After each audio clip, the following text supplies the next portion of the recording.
What's up, everybody? This your boy Stretch with SneakerWhorez. Today I'm going to be doing a performance video for the Nike Zoom Heritage N7.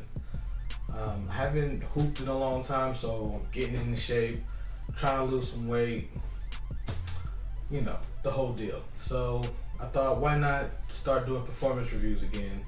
So I went to 24-hour fitness, put in a little work. Before you look at the video that I'm going to kick it to, just know I am not trying to be the best hooper or any of that stuff. And I'm not the best hooper. I just like to get the cardio, you feel me? So I might as well break in some new shoes while I'm doing it, you feel me? So I'm going to go ahead and kick it over to that video.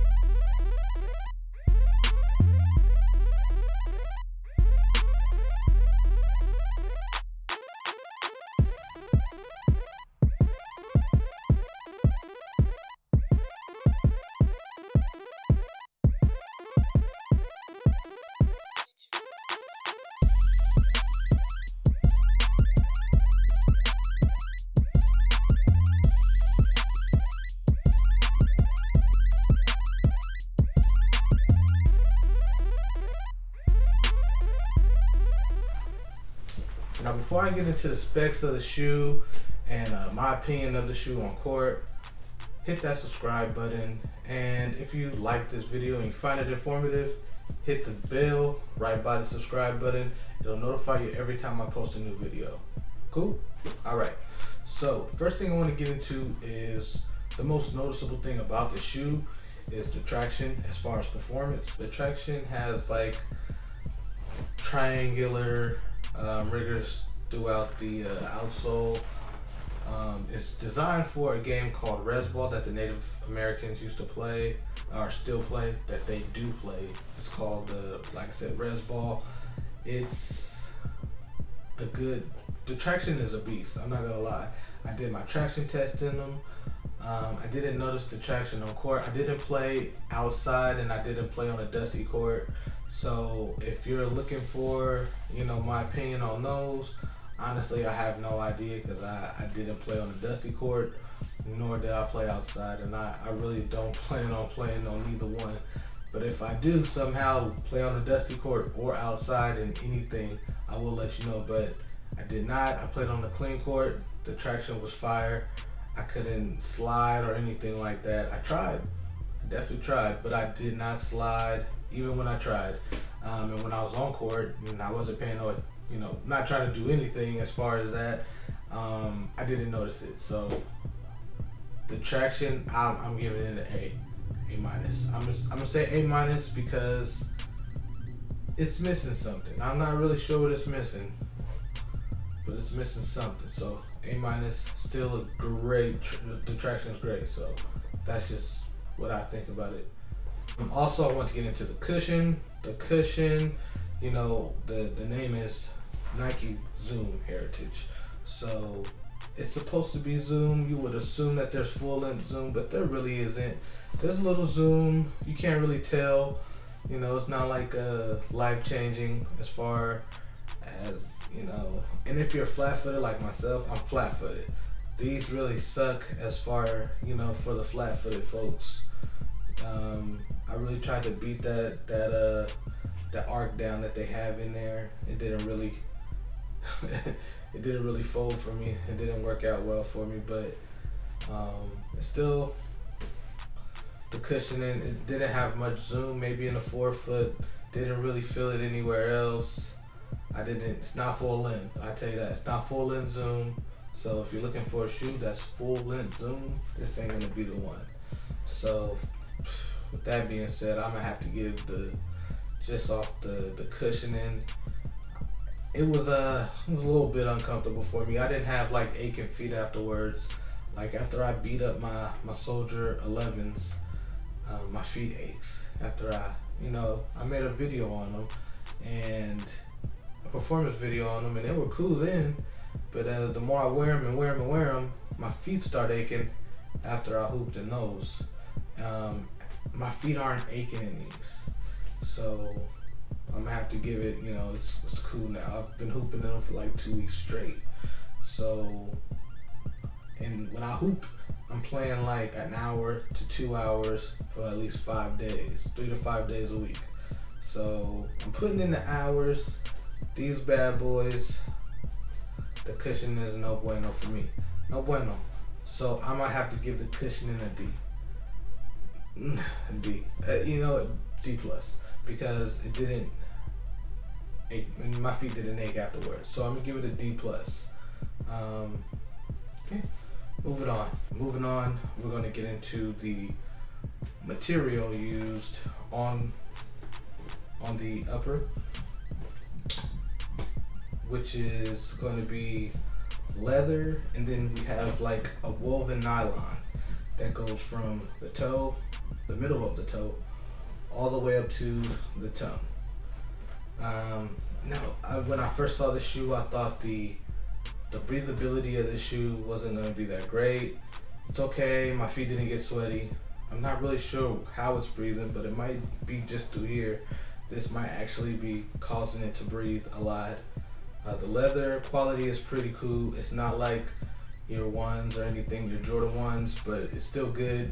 It's a real throwback as far as how it looks with an all leather upper. We haven't seen that on a new basketball shoe in a minute. Like, I can't think of the last shoe that had an all leather upper, like a brand new basketball shoe with an all leather upper. I can't really, and it's only 130. It's not bad leather. Now I put in a lot of hours in these, so yeah, it's it's pretty creased. I don't know what these are on the side, the ankles, but they don't do anything. Unfortunately, they don't do anything on court. With the materials used up on the upper, it's pretty average, but for 130, you get a pretty good bargain, you know, for what you're buying. So for 130, and the leather, the nylon that's used on the upper, the material that is used on this shoe on the upper, I'm gonna give it a B. Yeah, I'll give it a B. It's not bad, but it's also not the best thing I've ever hooped in. The next thing I want to get into is the fit. Now, I wear 13 when I hoop. When I wear something casual, it's more of a 14. I don't really have any 12 and a halves, unfortunately. But I bought a 13, of course. They fit long. Like, this is a long shoe. So my foot probably stops right here. My toe stops like right here. So if you like it tight, or if you like a great fit, you don't like the toe space, I would get a half size smaller, you know, with these, I don't even think they came out in the 12 and a half. So I'd have been SOL either way. So for me, if I was to, you know, I would tell you to get a half size smaller, and they're kind of wide too. And I got a slim foot, so it's kind of wide. So I would definitely get a half size smaller if I was to do it all over again. There's no 12 and a half. I think there was a 12 and a half. And even if there was, I wasn't going to send these back and then get another one. It's not like they're at the store, so it is what it is. I went with the 13 and just choked them out, you know what I'm saying? I choked them real good. So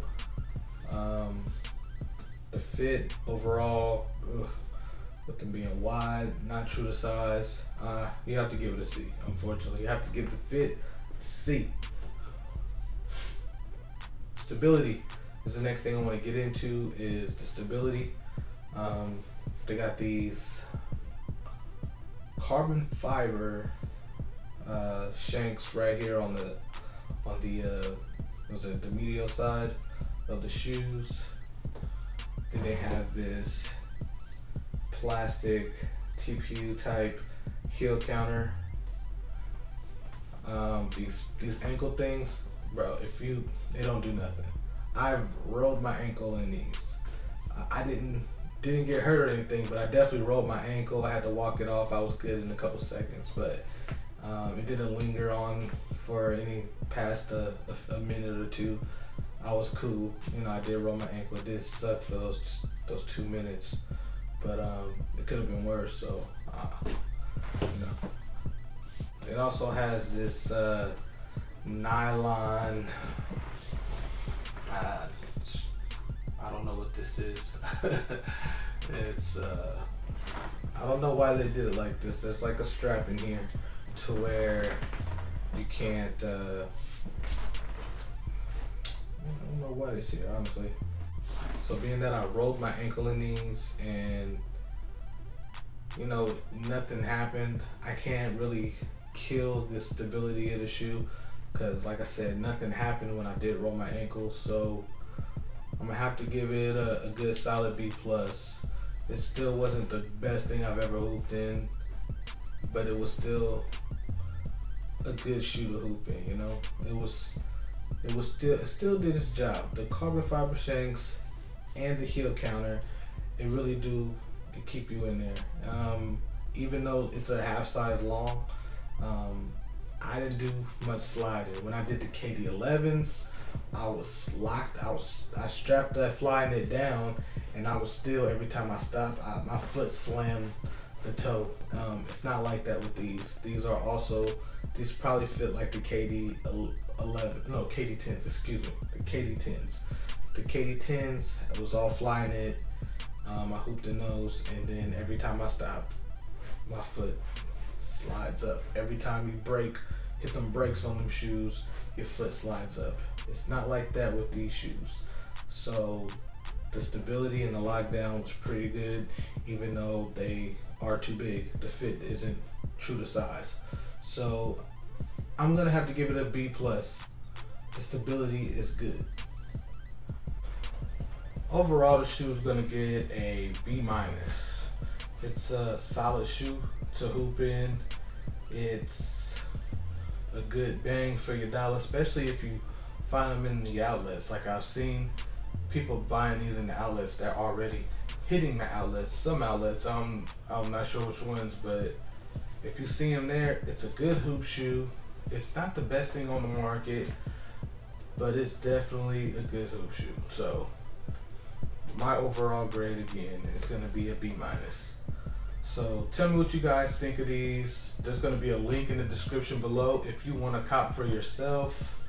My name is Stretch. This is SneakerWhorez, and I am out. Peace.